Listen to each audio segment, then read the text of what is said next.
The government should fix its language policy. Hindi can be the language of the whole country. For this, effort should be made to rise above politics. ठीक है, government को ये try करना चाहिए कि जो different different languages चलती है उस तरह का नहीं होना चाहिए. पूरे कंट्री में जो है वो एक लैंग्वेज ही होनी चाहिए. ठीक है, अब ये एक्चुअली पॉइंट जो है वो मेरी तरह से मानूं तो उसको गलत है. ठीक है ना, गलत यूं है, हमारे कॉन्स्टिट्यूशन में लिखा हुआ है जिसको जो भाषा बोलनी बोल सकते हैं, कॉमन रूप से एक लैंग्वेज होगी, वो है. ये पॉइंट यहाँ पे नहीं आना चाहिए था, ये हमारे कॉन्स्टिट्यूशन के खिलाफ है. ठीक है, आप ऐसा नहीं कर सकते कि एक लैंग्वेज को हर आदमी लैंग्वेज बोलेगा. ठीक है, इसका लैंग्वेज का कम्युनिटी से कोई लेन देन नहीं. ठीक है, आपने एक लैंग्वेज बना रखी है, वो है हिंदी, जो भी देवनागरी स्क्रिप्ट में, और बाकी सारी चीजें जो है इंग्लिश लैंग्वेज यूज की जाती है पूरी कंट्री के अंदर. ये ठीक है, ये चल भी रहा है. तो ये पॉइंट मुझे नहीं लगता ठीक है, फिर भी मान लेते हैं ठीक ही होगा. Vision become generous from education and person develops mentally. Generous का मतलब क्या होता है कि अच्छा बनता है. ठीक है, लोगों की भलाई के लिए बनता है. विजन मतलब कि सोच, किससे? एजुकेशन. एजुकेशन से क्या होता है, सोच जो है वो अच्छी बनती है, बेनिफिट हो वैसी बनती है, लोगों की भलाई हो वैसी बनती है. ठीक है, तो अभी वही बात है कि जितना ज्यादा एजुकेशन दोगे उन लोगों को, उतना ज्यादा उनका मेंटली जो है वो ग्रोथ होगा. ग्रोथ होगा तो वो कंट्री के काम आएंगे और ये कम्युनिज्म की जो प्रोसेस है वो खत्म हो जाएगी. The uneducated people come into influence of the people who use religion in a narrow way and their own self interest. ठीक है, जो कम पढ़े लिखे लोग हैं, ज्यादा नहीं है, वो क्या करते हैं बेचारे, किसी भी कम्युनिटी में वो नेताओं के भरोसे में आ जाते हैं और उनके चक्कर में आके वो जो बोलते हैं उसको सही मान के आपस में हेट्रेड या दंगे वगैरह की कोशिश रहते हैं. तो ये चीज नहीं होनी चाहिए. प्रोग्राम्स प्रोमोटिंग रिलीजियस ह्यूमनिज्म, ठीक है, शुड बी ऑर्गेनाइज. ठीक है, जो धर्म से रिलेटेड जो एक मानव को मानव से जोड़ता है वो चीजें ज्यादा होनी चाहिए, जहां पे हर धर्म की, हर कम्युनिटी के अच्छे धर्म की अच्छी चीजों की जो है वो बढ़ाई हो. ठीक है, अच्छी चीजें ज्यादा आगे आनी चाहिए, न कि बुरी चीजें. अच्छी चीजें आएगी तो हम क्या करेंगे, कॉमन. अब देखो, आप कोई भी धर्म हो, हिंदू, मुस्लिम, सिख, पारसी, सिंधी, विंधी, जो भी, सब जगह कॉन्सेप्ट तो यही है कि भगवान जो है वो सबके साथ जस्टिस करता है. भगवान ये कहते हैं सबकी हेल्प करो. भगवान ये कहते हैं कि आप दान करो. भगवान ये कहते हैं कि आप किसी का बुराई मत करो. ठीक है, सबको साथ में लेके, सब धर्म में यही लिखा हुआ है. पर ये कुरान हो, गीता हो, कुछ भी हो, पर ये बातें जो है क्या आगे आती है, क्या नहीं, क्या आती है. उधर लिखा हुआ है कि गाय खानी चाहिए, उधर आया है कि सुअर खाना चाहिए. ये अननेसेसरी चीजें कौन फैलाता है? ये कोई नहीं फैलाता है. पॉलिटिकल पार्टी वाले, इनके जो IT सेल है, इनकी जो बड़ी बड़ी कंपनी मतलब किराए पे ली होती है, और उनका यही काम होता है सुबह से शाम तक फेसबुक, व्हाट्सएप, जो भी सोशल मीडिया है, उसमें बेकार की जो ये खबरें ये फैलाते रहना, फॉरवर्ड करते रहना. ठीक है, इनके पास सबके नंबर होते हैं, एक से ग्रुप दूसरे ग्रुप में आते रहते हैं, वो आपके पास भी आती है और हमारे दिमाग में घुस जाता है, हाँ ऐसा ही है. ठीक है, बाहर से तो गवर्नमेंट बहुत अच्छी बातें करती है, पर अंदर से वही ट्राई करती है कि लड़ते रहे ताकि क्या हो, वोट नहीं मिले.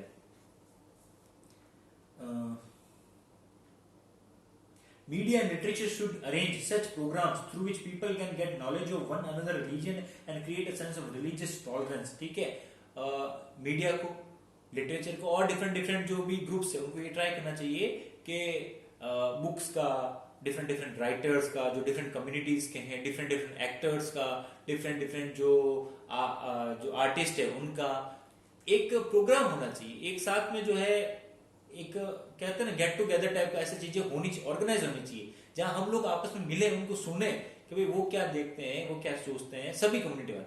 उससे क्या होगा, हम मेल मिलाप कर पाएंगे, आपस में जुड़ पाएंगे. नहीं तो फिर कुछ नहीं होने वाला.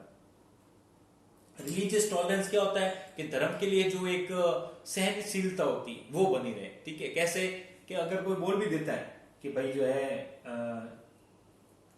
XYZ जो है वो गाय का मीट खाते हैं, बीफ खाते हैं या जो भी, तो उसमें फिर इतनी घबराने की बात नहीं. और नहीं सर ये तो हमारे क्या है कि बहुत पवित्र चीज है, ये है वो है.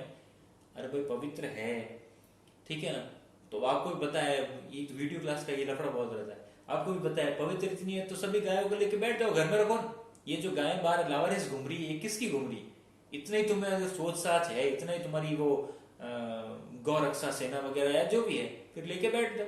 और दूसरी कम्युनिटी वालों को भी अगर तुम्हें लगता है तुम्हारा कोई ये पूजने वाला जानवर है तो उसको घर में रखो भाई, उसको खिलाओ पिलाओ, बाहर क्यों खिला रहे.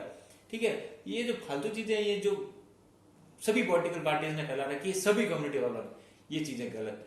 ठीक है, और अब बात ये आती है कि सभी जगह लड़ाई किसकी है? हिंदू मुस्लिम्स की है। सिख्स और पारसी और सिंधियों की कोई लड़ाई होती है? कभी नहीं होती, बहुत रेयर के। सिख्स का वो कोई मामला हुआ था तभी, पारसी बात, ये कोई नहीं लड़ता। ये सब अपने पैसे कमाने में, अपनी कम्युनिटी को अच्छा बनाने में, ठीक है, ज्यादा से ज्यादा पार्टिसिपेट करने में, फॉरेन हो जाए, इंडिया हो जाए, इंडिया के बहुत से स्टेट हो जाए, हर जगह हर चीज पे एक कम्युनिटी का कब्जा है, और वो है सिख्स। जो सिख होते हैं ना, ये पंजाबी टाइप, इनका हर जगह कब्जा है। आपको बताओ, कोई भी धंधा ले लो, कोई भी बिजनेस ले लो, कोई भी इंडस्ट्री ले लो, सबका इनका, पारसी रतन टाटा वगैरह सब पे इनका ही कब्जा है, ठीक है, सिंधी सब इनका कब्जा है। मतलब कहीं ना कहीं जो है इन कम्युनिटी, ये लकड़ों में पड़ते ही नहीं, ये सब फालतू चीजों में, ठीक है, भगवान वो भगवान, ये भगवान है सब बड़ी है, इनके भी होंगे, इनको कोई टेंशन नहीं है, आपस में रहते हैं, मिलजुल के रहते हैं। पारसी धर्म का आपको एग्जाम्पल देता हूँ, उसमें ऐसा नियम है, ठीक है, अगर कोई पारसी बेरोजगार है तो पारसी जितने भी हैं, जितने भी है, बहुत कम लिमिटेड है यहाँ पे, थोड़े से महाराष्ट्र में टाइप, महाराष्ट्र में मिलते हैं, गुजरात में वगैरह में, इस इलाके में है। महाराष्ट्र के अलावा ये ज्यादा पारसी वगैरह है नहीं पूरे इंडिया में, ठीक है, कुछ कुछ इधर उधर बसे होंगे। तो उस बेरोजगार, पहली बात तो बेरोजगार होता ही नहीं, ये एक रिकॉर्ड है, पारसी कोई भी बेरोजगार नहीं होता है, ठीक है, वो कोई ना कोई, क्या कहते हैं कि आपके बिजनेस या नौकरी करते ही, अगर बिजनेस नहीं कर पा रहा, ये जितने भी इंडस्ट्रीज है ना, सारे सारे पारसी, तो इनको ये होता है कि हर आदमी जो है उसकी केपेबल हेल्प करेगा। मतलब अगर कोई बेरोजगार है, उसको क्या करेगा, 20-30 हजार, 40,000, 50,000, लाख, 2 लाख जो है पैसे देगा, पैसे देगा। तो उसके बाद अब सारे लोग इतने इतने, हर फैमिली मेंबर इतने रुपए देगा, सब जितने भी है इंडिया में, ठीक है, तो उसके बाद अप्रोमली रुपए आती है, वो सीधा बिजनेस स्टार्ट करेगा, बिजनेस स्टार्ट करके बिजनेस चलने लगते हैं, ठीक है, तो कोई प्रॉब्लम ही नहीं होती। पर दूसरी जगह, और इनकी कोई लड़ाई भी नहीं होती, आप देखो किसी कम्युनिटी की कोई लड़ाई का मामला ही नहीं आता। मामला क्या आता है? हिंदू मुस्लिम। क्यों? क्योंकि टीवी पे आप यही देखते, कभी आता है पारसी सिख सिंधी वगैरह ये लड़ रहे हैं आपस में? नहीं। हिंदू किसी और से लड़ता है? नहीं। क्यों? क्योंकि ये हमको पढ़ाया ही नहीं, ये समझा ही नहीं, बात ही नहीं। बात क्या है? बस हिंदू मुस्लिम लड़ते हैं। क्यों लड़ते हैं? गाय खा ली, वो खा ली, ये ऐसे न वो ऐसे न, नमाज पढ़ दी नहीं, ये हो गया न वो हो गया, फालतू बातों को रहे, ठीक है। कंप्लेन क्या आती है कि जो मंदिर से घंटे आती है ये खराब है। कोई बोलता है कि जो दिन में 5 बार नमाज की आवाज आती है ये बंद कर देनी चाहिए, स्पीकर कम कर दो। अरे क्या स्पीकर कम कर दो, क्या बढ़ा लो? ये अननेसेसरी जो थॉट्स हैं वो किसने बनाए? वो हमने आपस में, मीडिया ने बनाए, दोनों के लिए। तभी ये सिर्फ 2 कम्युनिटी का ही क्यों हो रहा है, बाकी का तो नहीं होता है। आपने ये भी तो देखा होगा ना, इस 4-5 के अलावा भी बहुत सी छोटी छोटी कम्युनिटी है, इनका कभी कोई प्रॉब्लम नहीं आता है। कभी आया है कि क्रिश्चियंस की आपसे लड़ाई हुई हो? ठीक है, आप जोधपुर में रहने वाले हो, कभी लड़ाई हुई है क्रिश्चियंस की? नहीं हुई। हमें पता ही नहीं वो कहाँ पे रहते हैं, ठीक है, कुछ पता है कहाँ पे? कभी चर्च गए हो? जोधपुर में चर्च है, कभी गए हो? देखे ही नहीं, क्योंकि हमें कोई लेन दे, ठीक है। पर ये लड़ाई क्यों होती है? बस हमें लड़ना है। चलिए आगे चलते हैं, छोड़िए। Religious organization should be banned from participation in politics. और जो भी धर्म से रिलेटेड जो भी पार्टीज है, जो भी ये ग्रुप्स, इनको जो है पॉलिटिक्स में आने ही नहीं देना चाहिए, इन पर रोक लगा देनी चाहिए। ये जो भी XYZ, ये फरीद सदर, वो मजलिस, वो सिमी, वो डीकी, वो सब को रोक देना चाहिए कि जो धर्म के नाम पे राजनीति करते हैं उनको बैन लगा देना चाहिए। बहुत सी पार्टी ऐसी है जो ओनली धर्म के नाम पे कर रही है और चल भी रही है, ठीक है, क्योंकि हम गधे हैं उनको वोट दे रहे हैं, ठीक है। Political party should not be constituted on the basis of religion. लो, इसने यही बोल दिया कि धर्म के नाम पे जो है नहीं होना चाहिए। पर मेरे को ये पॉइंट गलत ही लग रहा है। धर्म के नाम पे बहुत सी पॉलिटिकल पार्टी चल रही है, आप ज्यादा जानते हो। चलो है तो लिख देंगे, हमारे क्या, हाँ चलो लिखना। अब चैप्टर का मेन तो ये जो है कम्युनलिज्म तो यहाँ पे खत्म हो गया। अब क्या है कि मुस्लिम्स की फिर से वही बात, आपने भी देखा होगा, ओनली मुस्लिम्स की बात की। तो मुस्लिम्स क्योंकि माइनॉरिटीज में, हिंदू बहुत ज्यादा है इंडिया में, बाकियों की हमने बात की नहीं है। तो मुस्लिम्स की सुधारने के लिए, इनकी कंडीशन को अच्छा करने के लिए, और ये प्रॉब्लम क्यों है आपको पता है? क्योंकि वॉर्स वगैरह हुए ना हमारा, वो पाकिस्तान से वगैरह से हुए, तो फिर हमने वो एक एंटी मान लिया कि 2 ही होती है, ये और ये। तो मुस्लिम्स की जो कंडीशन को अच्छा बनाने के लिए इनके क्या क्या रिफॉर्मेटिव स्टेप्स होने चाहिए, किस तरह से इनके अंदर सुधार लाया जाए, इनके अंदर मतलब कम्युनिटी के अंदर कैसे बच्चों को पढ़ाया जाए, क्या व्यवस्था करें, लोन वगैरह, इनके लिए जो है राजेंद्र सिंह सच्चर जो है, उनकी प्रेसिडेंटशिप में जो है एक कमेटी बनी थी। उस कमेटी का काम यही था कि सबको पढ़ना, सारी सिचुएशन देखना, और ये जो माइनॉरिटी है खासकर मुस्लिम जो है, उनको कैसे आगे लाया जाए, उनको कैसे आगे लाया जाए, उसके लिए आप जो है पूरा पढ़ो, रिपोर्ट जो है पढ़ो, 1-2 साल लो आराम से और एक रिपोर्ट दो। तो 2006 में उस सच्चर कमेटी ने, राजेंद्र सच्चर कमेटी जो है, उन्होंने रिपोर्ट प्रेजेंट की थी, तो ये उसके बारे में रिपोर्ट का लिखा हुआ, ठीक है। देखो, to study the social, economic and educational status of Muslims and to bring reforms in their condition, a committee of 7 members was commissioned.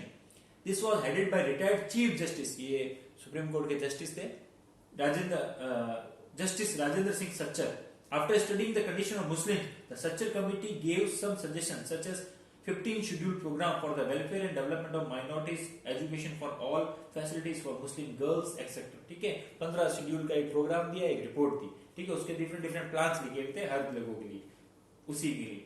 Some of them demanded reservation for minorities to get political benefit. The then central government decided to give 4.5% reservation to minorities under backward class quota. और इसमें एक recommendation, हजारों थी, और एक recommendation ये थी कि 4.5% इनको रिजर्वेशन दे दो नौकरी वगैरह में, एजुकेशन में, ताकि ज्यादा ज्यादा ये लोग आगे आएंगे. इंडिया में यही है, कुछ हो ना हो, अच्छा ये आगे नहीं बढ़ रहा, रिजर्वेशन दे दो, ये आगे नहीं बढ़ रहा, अरे तो तुम भी पढ़ा लो उसको भाई. आप SC ST माइनॉरिटीज वाले को पढ़ा क्यों नहीं देते हो, ठीक है. एक जैसा निकालोगे, हम सबको पढ़ाएंगे, अच्छे स्कूलों में पढ़ाएंगे, फ्री पढ़ाएंगे, राजो आदिवासियों को पढ़ाएंगे फ्री, अच्छी जो सबसे टॉप कॉलेज है उसको पढ़ाएंगे, तो अपने आप ही चला जाएगा. इससे क्या होता है, वोट बैंक छिन जाता है. अगर प्रॉब्लम है ना, प्रॉब्लम का सॉल्यूशन अगर दे दिया इंडिया में, तो उससे क्या होगा, वोट बैंक चला जाएगा. वोट बैंक जाते ही राजनीति खत्म, पार्टी खत्म, मेजोरिटी खत्म. तो ये तो चलता ही रहना चाहिए. वो हम नहीं करेंगे, हम क्या करेंगे, दूसरी चीज, ठीक है. तो जैसे इन्होंने 4.5% देने की कोशिश की, उस वक्त जो गवर्नमेंट थी उसने, ठीक है, तो हाई कोर्ट और सुप्रीम कोर्ट ने मना कर दिया था, बोले नहीं, आप 50% से ज्यादा जो रिजर्वेशन नहीं दे सकते हो, आप इनको ओबीसी के अंदर तो दे ही रहे हो. आपको पता है ओबीसी के अंदर मुस्लिम्स भी आते हैं, उसके अंदर मिल रहा है, वो भी बहुत है, अलग से रिजर्वेशन देने की इनकी कोई नीड नहीं है, ठीक है ना. तो ये उस टाइम कह दिया गया. तो ये जो एक क्लॉज था, ये जो पॉइंट था 4.5% रिजर्वेशन देने का, ये जो है कैंसिल कर दिया गया था. हाई कोर्ट ने भी मना कर दिया था और सुप्रीम कोर्ट ने भी मना कर दिया, ठीक है. इसके अलावा भी बहुत से प्लान्स थे, वो भी हुए हैं, ठीक है. एजुकेशन के लिए अलग से स्कूल्स खोली गई है, ठीक है. गर्ल्स को एजुकेशन दिया जा रहा है, इनको पेमेंट भी दिया जाता है, ठीक है. अलग अलग फैसिलिटीज है, इनको हर चीज की दी जाती है, ठीक है. तो इसमें ये इतना ही बताएगा. This was rejected by Andhra Pradesh High Court and then it was rejected by the Supreme Court also. The Indian Constitution reject reservation on the basis of religion, ठीक है. धर्म पे नाम पे जो है इंडिया जो है मना ही करते हैं कि इस तरह का कोई रिजर्वेशन नहीं होना चाहिए, ठीक है. तो यहाँ पे ये चैप्टर एंड हो रहा है, ठीक है ना. इसके बाद जो ये दे रखा है causes of communism, repercussion of sedition, ये हम पहले पढ़ चुके हैं, उसको फिर से ये ऐसे लेके आ गया, ठीक है ना. तो ये अननेसेसरी है, इसका कोई मतलब नहीं. तो यहाँ पे आपका ये चैप्टर खत्म हो रहा है, ठीक है ना. तो चैप्टर नंबर 1 जो है यूनिट 3 का ये खत्म हो रहा है, ठीक है. तो इसका क्वेश्चन आंसर एक बार देख लेते हैं. बाकी जो है मंडे से जो है आपका जो नेक्स्ट चैप्टर है क्या है, वो रीजनलिज्म और लिंग्विलिज्म, वो भी इसके जैसा है. रीजन की क्या लड़ाई है, मतलब क्षेत्र की, हमारा क्षेत्र अच्छा, उनका क्षेत्र अच्छा, हमारा आगे ना चाहिए, ये. और लैंग्वेज की, हिंदी अच्छी है, भोजपुरी अच्छी है, कि साउथ वाली अच्छी है, तमिल अच्छी, तेलुगु अच्छी, वो. अभी आपने क्या पढ़ा, कास्ट अच्छी, फिर पढ़ा कम्युनिटी अच्छी बुरी, अब पढ़ोगे रीजन अच्छा बुरा और लैंग्वेज अच्छी बुरी. ये 4 टॉपिक पढ़ने हैं, 2 पढ़ लिए, 2 हम जो है मंडे से स्टार्ट करेंगे, ठीक है. एक बार क्वेश्चन आंसर देख लेते हैं.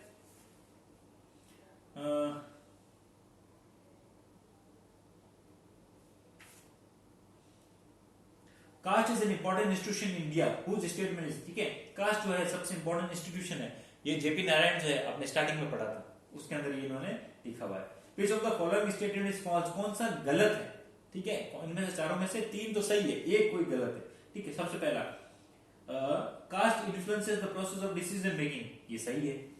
Political parties do not select their candidate on the basis of caste, ये गलत है. पॉलिटिकल पार्टी तो सेलेक्ट ही उसके कास्ट के नाम पे करती है, ठीक है. Caste has a great importance in the politics of the state level, बिल्कुल सही है.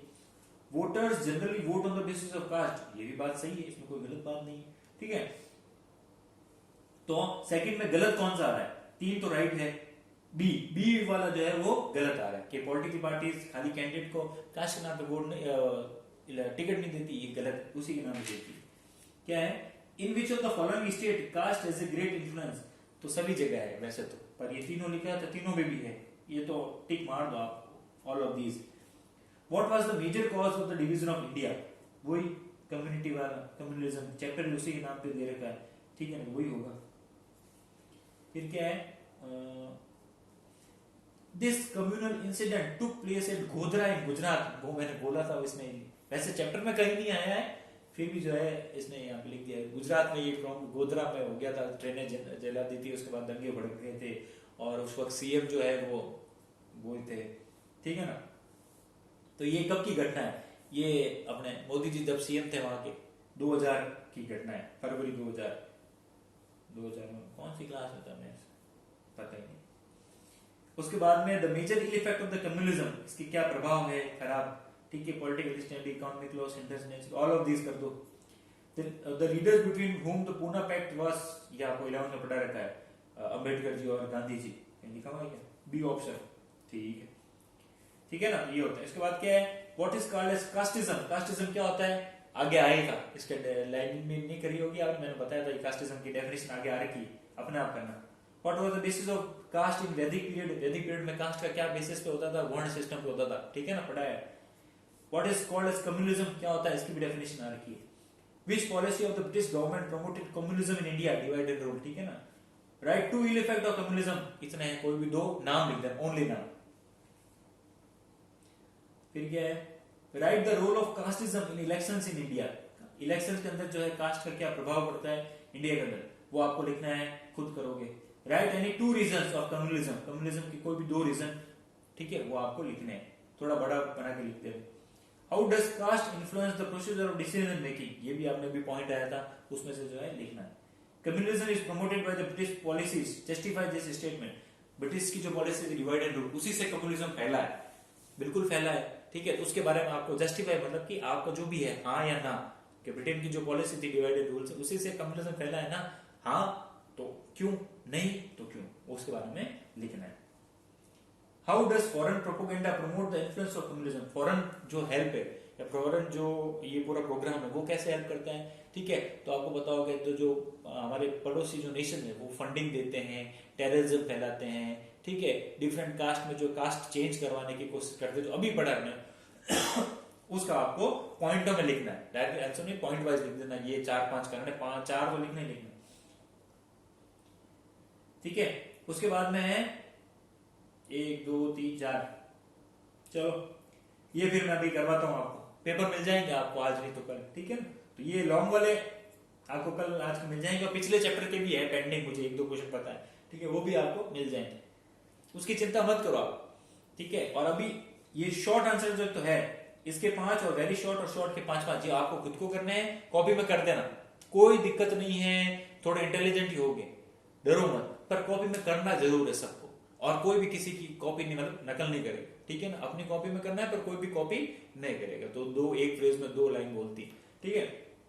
और तो क्या था, हाँ डरना नहीं है कि सर गलत, कोई फर्क नहीं पड़ने वाला है, क्योंकि आपको पता ही है क्वेश्चन आंसर तो हम नए फॉर्मेट में फिर से डिस्कस करने वाले हैं, तो आप डरो मत, भरोसा रखो, ये सारी चीजें आप ही के लिए हो रही है, ताकि क्या हो, आपको कॉन्फिडेंस आए, हम भी जो है क्वेश्चन अटेंड कर सके। सभी आप टीचर पे डिपेंड रहोगे तो कभी भी आगे नहीं बढ़ पाओगे, ठीक है ना।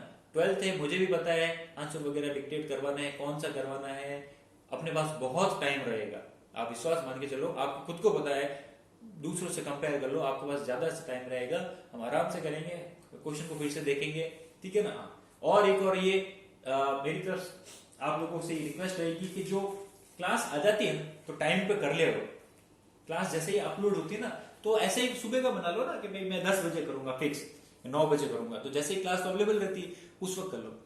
काफी लोग, मैं पूरे दिन वो चेक करता रहता हूँ, क्योंकि यूट्यूब चैनल मेरा है, तो उस पर वो आता रहता है कि 1 घंटे तक कितने लोगों ने देखी है, 1 घंटे तक कितने देखी है, 1 तक कितने लोगों ने देखी है, तो सुबह सुबह देखता हूँ मैं, तो जो वो 3-4 जो ऐसे जो है वो बेकार से लोग पढ़ने वाले जो, ठीक है, वो लोग बेचारे जो है 3-4 लोग हैं, नाम नहीं लेना चाहिए, वो लोग जो है वो क्लास देखते हैं, तो उनका जरूर आता है 2 या 3, ठीक है, बाकियों का आता ही नहीं। फिर जैसे जैसे दिन बढ़ता है, तब 2 3 4 5 6, ठीक है, तब तक थोड़ा थोड़ा बढ़ता है, और जैसे ही जो रात होती है करीब करीब 8 9 10, तब तक व्यूज जो है वो ऊपर चले जाते हैं।